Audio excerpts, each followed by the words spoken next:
السلام علیکم دوستوں مسلمان جب بھی ہدایت و جہاد کے راستے سے دور ہوئے تو غلامی اور ذلت ان کا مقدر بن گیا۔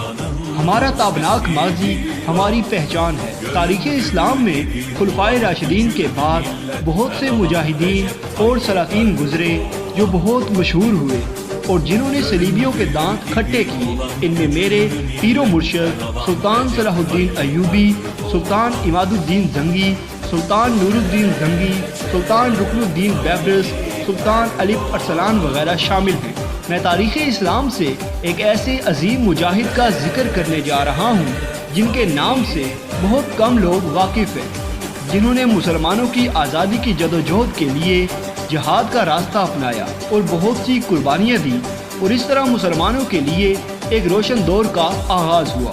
خلافت عباسیہ کا خاتمہ ہو چکا تھا اور اس وقت تمام ترک قبیلوں کی صورت میں رہتے تھے۔ یہ تمام قبیلے خانہ بدوش تھے۔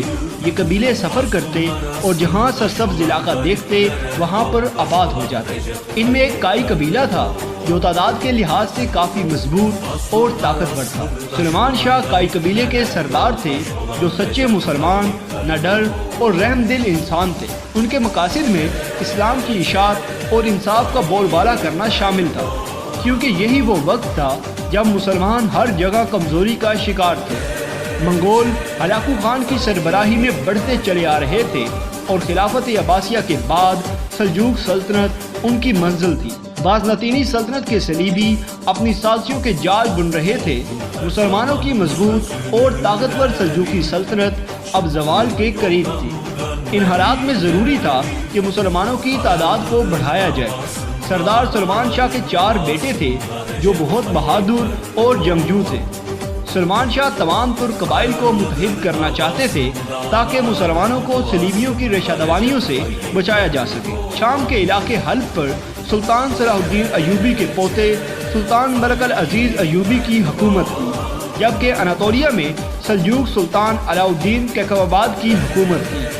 صلیبی دونوں سلطانوں کو آپس میں لڑوانا چاہتے تھے تاکہ اس خطے میں مسلمانوں کو کمزور کر کے ان کا خاتمہ کر سکے۔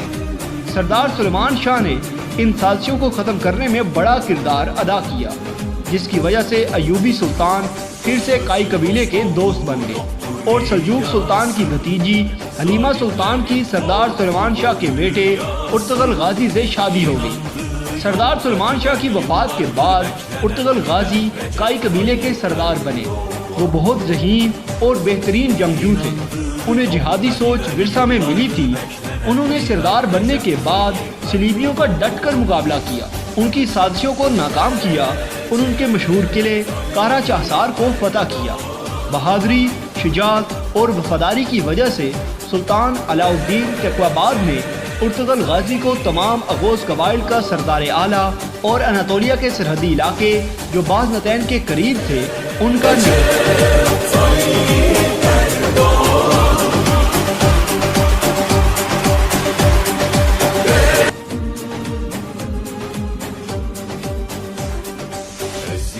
گران بنا دیا۔ ارطغرل غازی کے ہاں 3 بیٹے گندوز، ساوچی اور عثمان پیدا ہوئے۔ عثمان بھائیوں میں چھوٹے تھے۔ ارطغرل غازی نے ان کی دینی اور جنگی تربیت کی اور وہ بڑے ہو کر والد کے شانہ بشانہ جہاد میں شامل ہوتے رہے۔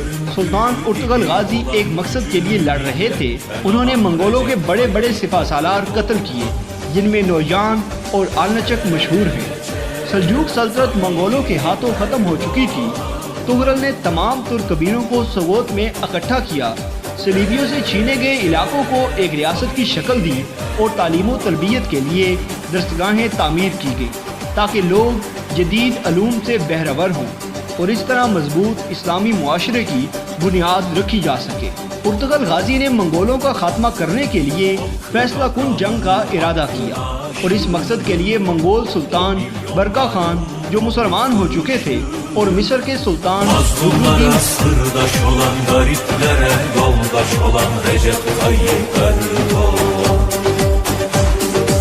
mazlumlara sırdaş